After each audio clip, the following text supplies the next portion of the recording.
Vamos a leer hoy el Evangelio según San Mateo, en el capítulo 8, versículos 5 al 17.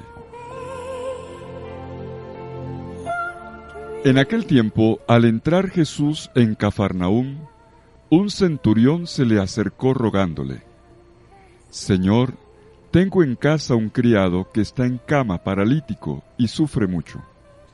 Le contestó: «Voy a curarlo». Pero el centurión le replicó: «Señor, no soy digno de que entres bajo mi techo. Basta que lo digas de palabra y mi criado quedará sano. Porque yo también vivo bajo disciplina y tengo soldados a mis órdenes. Y le digo a uno, ve y va, al otro, ven y viene. A mi criado, haz esto y lo hace». Al oírlo, Jesús quedó admirado y dijo a los que le seguían: «En verdad les digo que en Israel no he encontrado en nadie tanta fe. Les digo que vendrán muchos de oriente y occidente y se sentarán con Abraham, Isaac y Jacob en el reino de los cielos. En cambio, a los hijos del reino los echarán fuera a las tinieblas. Allí será el llanto y el rechinar de dientes». Y dijo Jesús al centurión: «Vete, que te suceda según has creído». Y en aquel momento se puso bueno el criado. Al llegar Jesús a la casa de Pedro, vio a su suegra en cama con fiebre. Le tocó su mano y se le pasó la fiebre. Se levantó y se puso a servirle. Al anochecer, le llevaron muchos endemoniados. Él con su palabra expulsó los espíritus y curó a todos los enfermos, para que se cumpliera lo dicho por medio del profeta Isaías: «Él tomó nuestras dolencias y cargó con nuestras enfermedades». Palabra del Señor. Gloria a ti, Señor Jesús.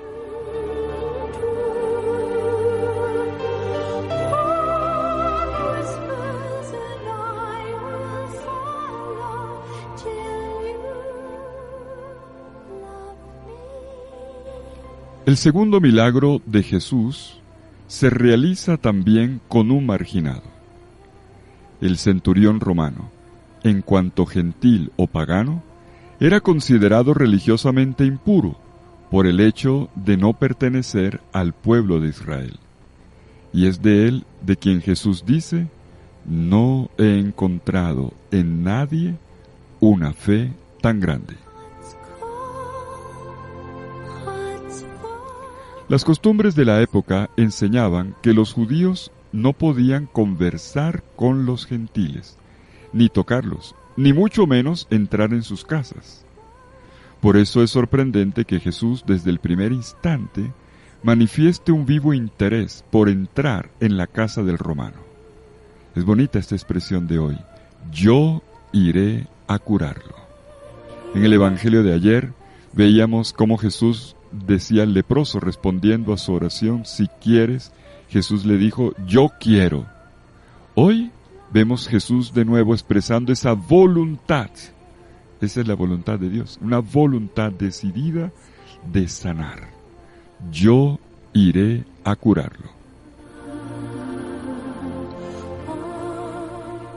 Y también aquí, como en el caso del leproso, la intención de Jesús aparece como la respuesta pronta a una noticia, algo que él siente en su corazón misericordioso: la noticia de los terribles sufrimientos de un criado.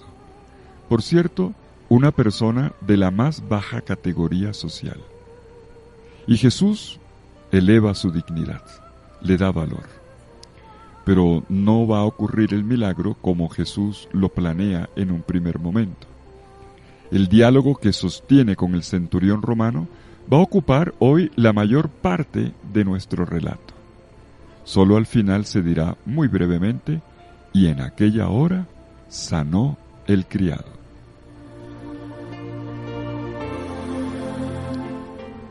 En realidad, más que la curación del siervo, del centurión, este hombre que estaba en la más baja categoría social, más importante que esto hoy es la manera como se llega al milagro. Es decir, a través de la fe de otro, de la fe del centurión. En primer plano en el relato de hoy está el tema de la fe.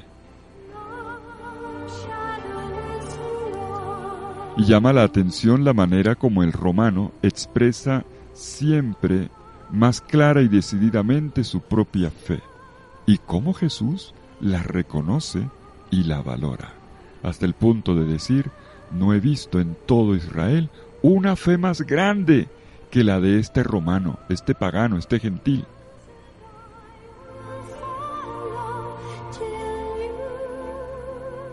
Los invito a observar cuidadosamente en el Evangelio de hoy el camino de la fe, el proceso de la fe. Primer paso. El centurión se aproxima a Jesús.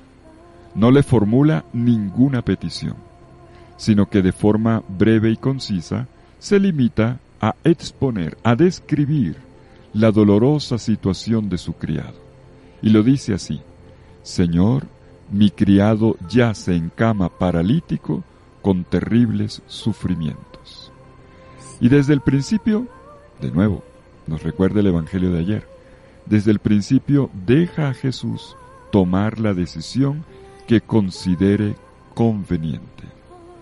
Llama la atención que el centurión se presente ante Jesús casi como un papá que está preocupado, alterado emocionalmente por la grave situación de salud de su hijo. Y esto es lo que a Jesús le va a interesar.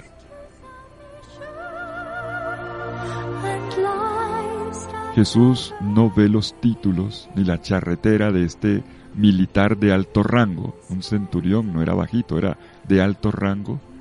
Jesús lo que vio fue un papá atribulado.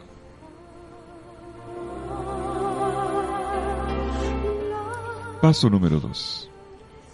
Cualquiera en el lugar del centurión se habría puesto contento con la primera respuesta de Jesús: yo iré a curarlo. Una respuesta de parte de Jesús que implica un yo voy a entrar en tu casa.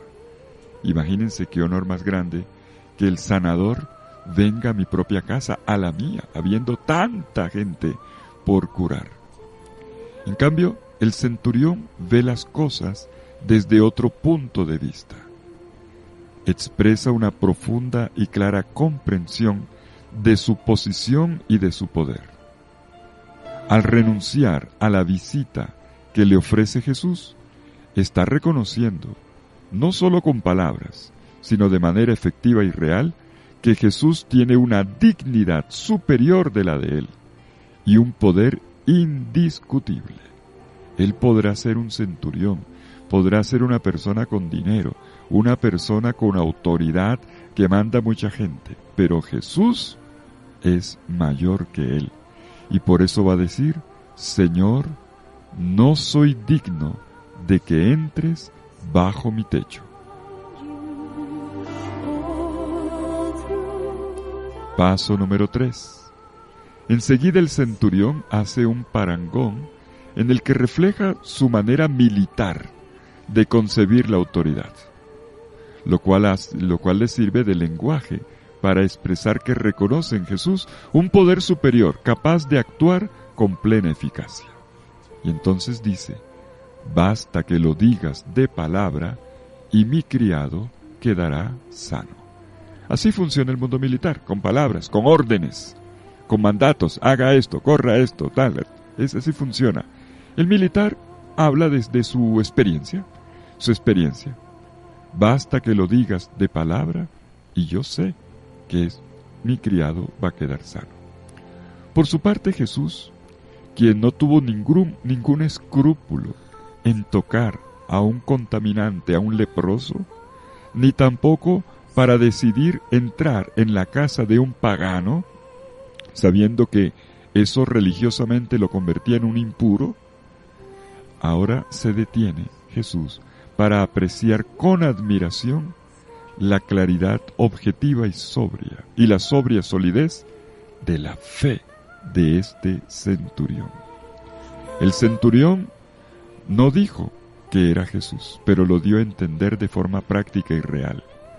Basta que lo digas de palabra y mi criado quedará sano. Jesús tiene poder para ayudar y curar. Él puede salvar. El centurión lo percibe y lo declara.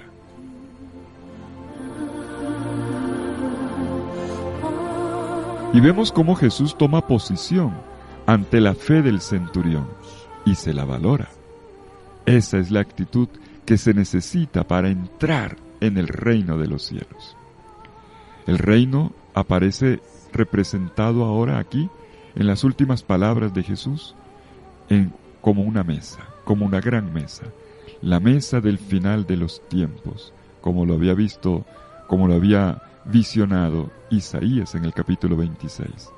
Una mesa presidida por los patriarcas, por los primeros de Israel, por los padres del pueblo. La novedad del reino aparece en la imagen gráfica de unos que son admitidos en el banquete y otros que son expulsados de él. El pueblo de Abraham se reconoce por su fe. Juan Bautista y Jesús ya habían hablado de una fe que debía dar frutos. Pues bien, el centurión demostró la fe necesaria para la salvación, lo cual lo hace digno del pueblo de Dios. Así, el reino de Dios no tiene barreras. La única exigencia es la fe en Jesús y la aceptación de su propuesta de vida y fraternidad que ya comenzó a plantearse en el Sermón de la Montaña.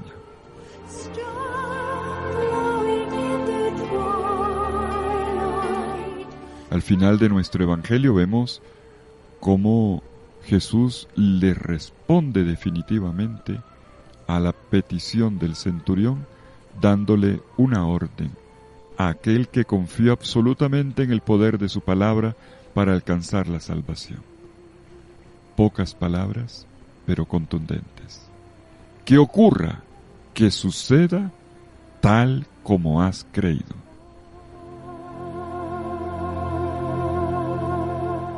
Y efectivamente ocurrió. ¿Qué lección podemos sacar nosotros de este Evangelio?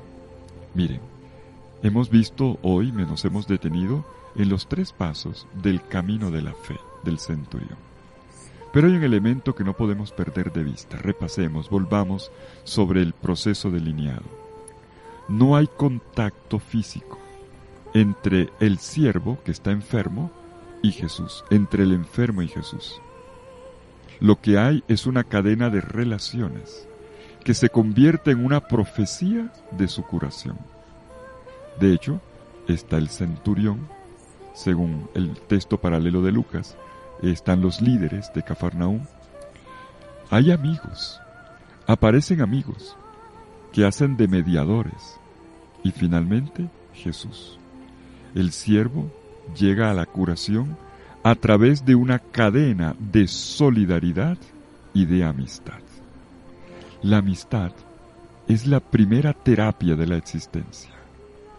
La vida comienza a sanar solo cuando se inserta dentro de lazos de confianza hacia los demás, y es amistad hacia Dios. Esto es fe.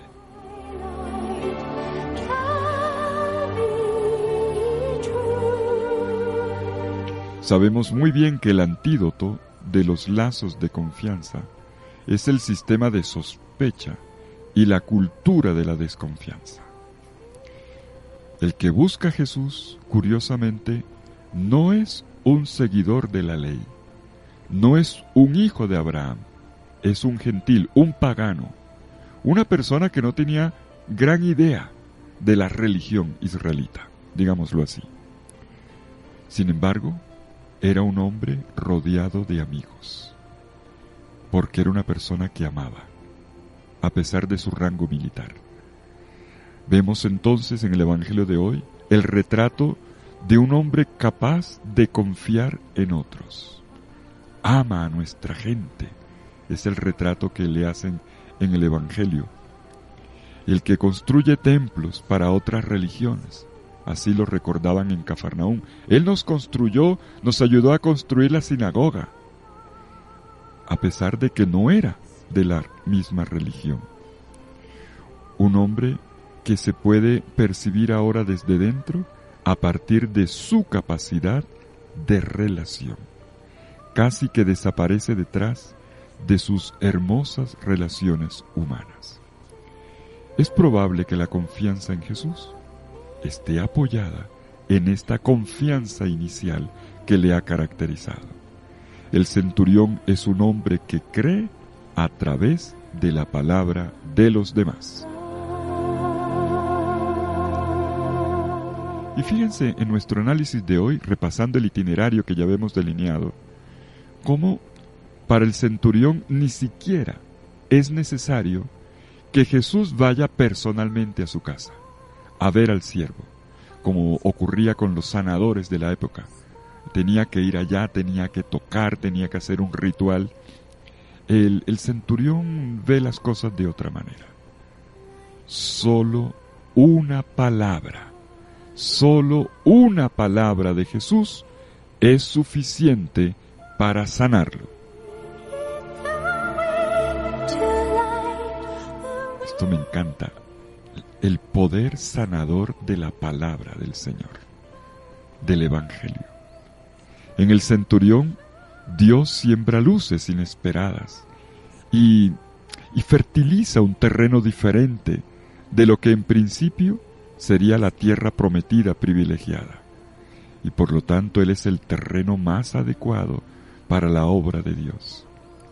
En el horizonte Dios se manifiesta de inmediato, con una visión más amplia que de una religión que delimita a partir de adeptos de una cultura o de una familia o de personas que se han matriculado o han hecho ritos iniciales.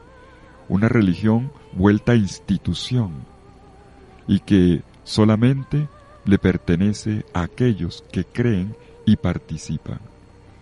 Dios tiene una visión mucho más amplia de la fe.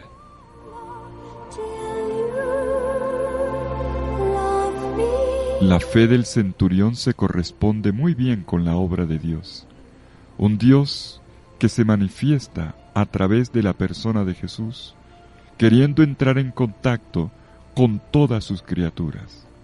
No importa su cultura, no importa su rango, no importa su nivel social, no importa su religión.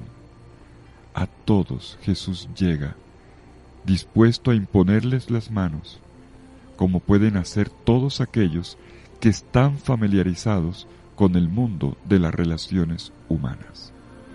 Un Jesús que no se desanima ante un mundo que en principio no era suyo. Un militar, ese no es el mundo de Jesús.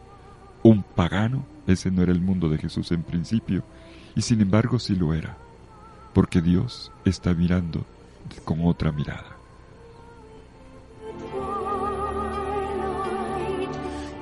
Si Dios es Dios, y este es el argumento que le da el soldado, el militar, el centurión, si Dios es Dios, no puede ser partidista, no puede hacer acepción de personas.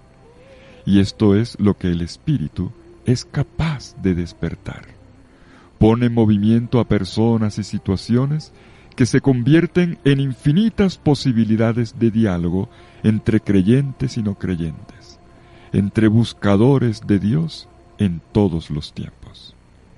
El centurión emerge aquí como un hombre que conoce muy bien su mundo militar. Está atento a las situaciones y por esta razón no se le escapa que este hombre que le habla de Dios deambula buscando salvar a las personas mediante cercanía. El texto paralelo de Lucas 7:3, dice que basta con haberlo oído para que lo diga para que el siervo sea sano, y entonces le expresa todo su dolor y confianza cuando se acerca a Jesús. La fe de este hombre, tomemos nota de esto, no se basa en una doctrina que además ni siquiera conoce, porque él es de otro mundo, de otra religión. Él es un pagano, un idólatra. Él no la conoce.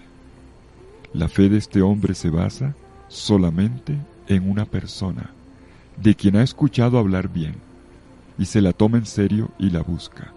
Y esa persona es Jesús. Y él se acerca a él porque reconoce que este Jesús es confiable. Y para él esto es suficiente.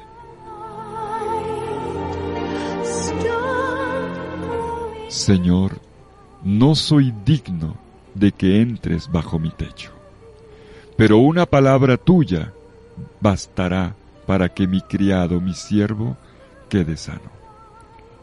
En cada Eucaristía es un centurión, un militar, un pagano, una persona ajena a la comunidad, la que nos presta las palabras para tener acceso al misterio de Dios. La fe de una persona de fuera nos dice el criterio. ¿Cuál es el criterio para acercarnos a Dios? Las palabras del centurión que repetimos mientras vamos a recibir la comunión nos recuerdan con qué actitud podemos acceder a la mesa del banquete. Venimos, no importa nuestras finanzas, nuestros títulos, qué sé yo, todos nuestros títulos de reconocimiento. Venimos no con nada de eso, sino como personas pobres, que extienden su mano para recibir un inmenso regalo que no merecen. Venimos como discípulos que abren su existencia a una palabra que tiene el poder de transformar nuestras vidas.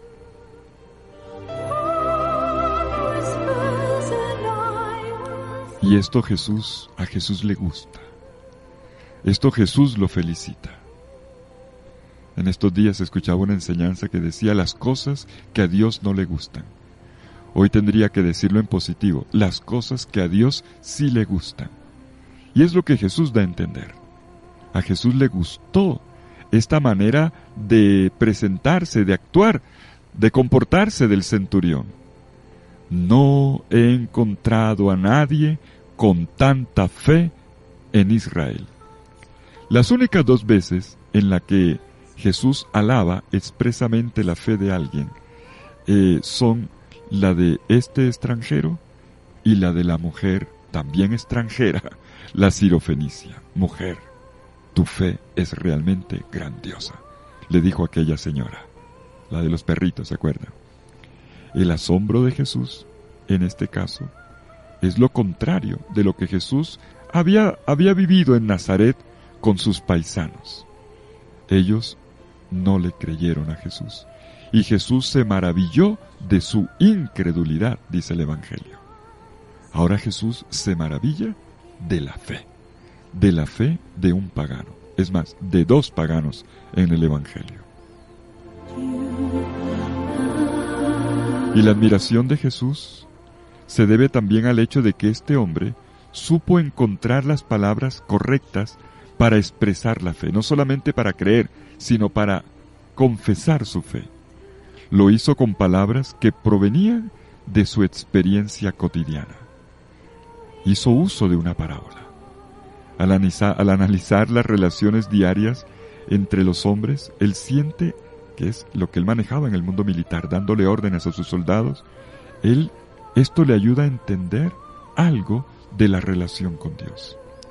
El centurión reconoce la potencia de una palabra por parte de aquel que la pronuncia.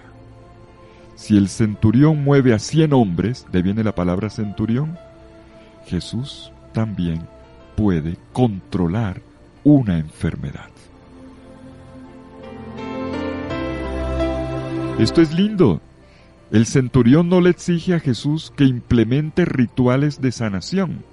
Y entonces levantan las manos y cantan y dan la vuelta. Nada de eso. Nada de eso. Como hacían los brujos antiguamente. Echaban ramitas y cantaban cosas. Nada de eso. Lo único que le pide es que pronuncie su palabra. El poder sanador de la palabra de Jesús.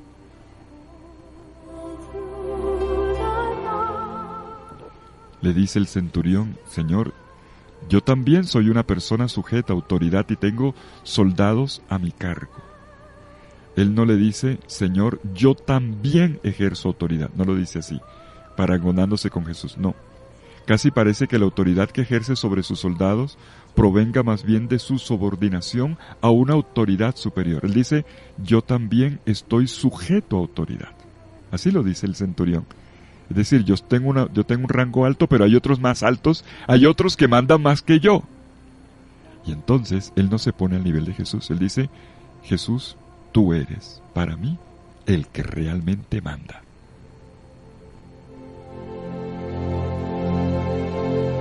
Y Jesús puede ejercer su autoridad porque es totalmente obediente al Padre. Y esto es lo significativo de la expresión del centurión. Lo deja entender, desvela el misterio de Jesucristo.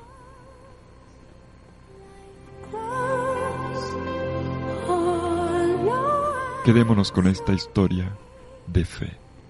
La fe que abre puertas para que seamos sanados. Se los digo hoy así con mucho cariño y con firmeza, es la fe la que nos abre la puerta de la sanación.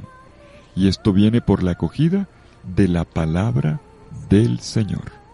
Señor, no soy digno de que entres en mi casa, pero una palabra tuya bastará para que mi siervo, y ahora yo, sea salvo, sea sanado.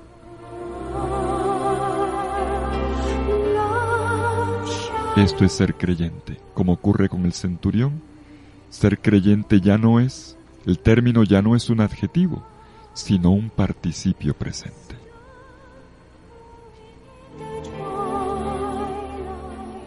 Que el Señor te bendiga, en el nombre del Padre, y del Hijo, y del Espíritu Santo. Amén.